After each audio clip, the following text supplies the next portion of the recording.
The best supported theory of our universe's origin centers on an event known as the Big Bang. This theory was born of the observation that other galaxies are moving away from our own at great speed in all directions, as if they had all been propelled by an ancient explosive force. A Belgian priest named Georges Lemaitre first suggested the Big Bang theory in the 1920s, when he theorized that the universe began from a single primordial atom. The idea received major boosts from Edwin Hubble's observations that galaxies are speeding away from us in all directions, as well as from the 1960s discovery of cosmic microwave radiation, interpreted as echoes of the Big Bang, by Arno Penzias and Robert Wilson. Further work has helped clarify the Big Bang's tempo.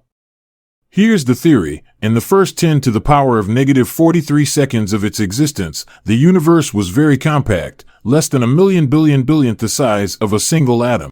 It's thought that at such an incomprehensibly dense, energetic state, the four fundamental forces, gravity, electromagnetism, and the strong and weak nuclear forces, were forged into a single force. But our current theories haven't yet figured out how a single, unified force would work.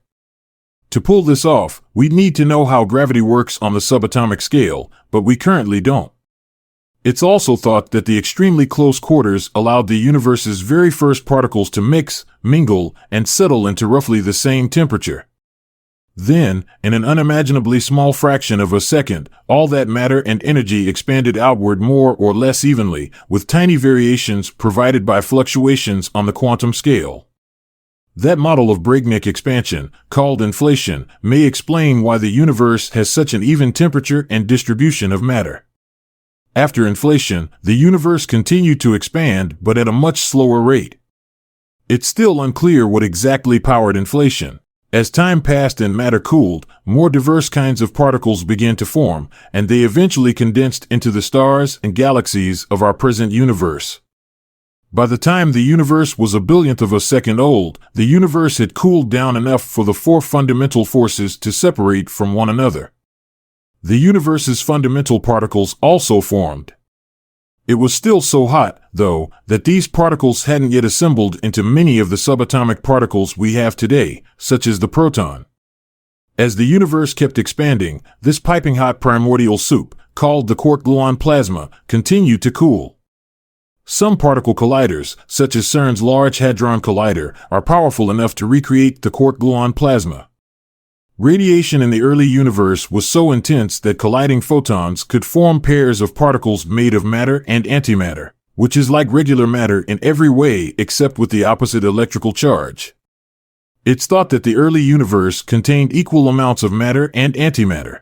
But as the universe cooled, photons no longer packed enough punch to make matter-antimatter pairs. So like an extreme game of musical chairs, many particles of matter and antimatter paired off and annihilated one another. Somehow, some excess matter survived, and it's now the stuff that people, planets, and galaxies are made of. Our existence is a clear sign that the laws of nature treat matter and antimatter slightly differently. Researchers have experimentally observed this rule imbalance, called CP violation, in action.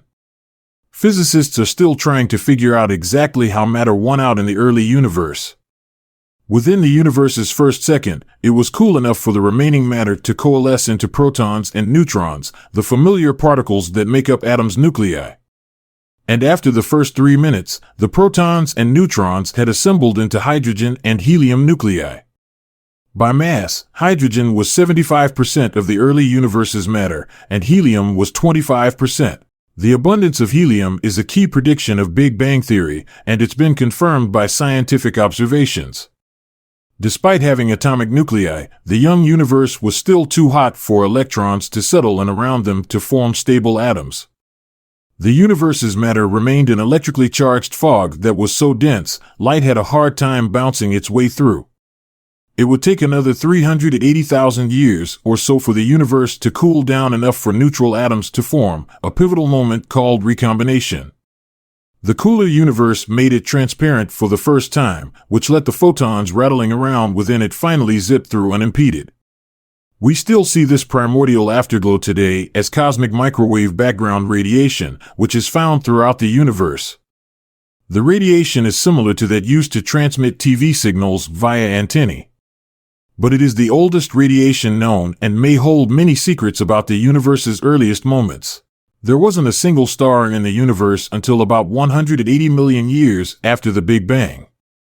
It took that long for gravity to gather clouds of hydrogen and forge them into stars. Many physicists think that vast clouds of dark matter, a still unknown material that outweighs visible matter by more than 5 to 1, provided a gravitational scaffold for the first galaxies and stars. Once the universe's first stars ignited, the light they unleashed packed enough punch to once again strip electrons from neutral atoms, a key chapter of the universe called reionization. In February 2018, an Australian team announced that they may have detected signs of this cosmic dawn. By 400 million years after the Big Bang, the first galaxies were born. In the billions of years since, stars, galaxies, and clusters of galaxies have formed and reformed, eventually yielding our home galaxy, the Milky Way, and our cosmic home, the solar system. Even now the universe is expanding, and to astronomers' surprise, the pace of expansion is accelerating. It's thought that this acceleration is driven by a force that repels gravity called dark energy. We still don't know what dark energy is, but it's thought that it makes up 68% of the universe's total matter and energy. Dark matter makes up another 27%. In essence, all the matter you've ever seen, from your first love to the stars overhead, makes up less than 5% of the universe.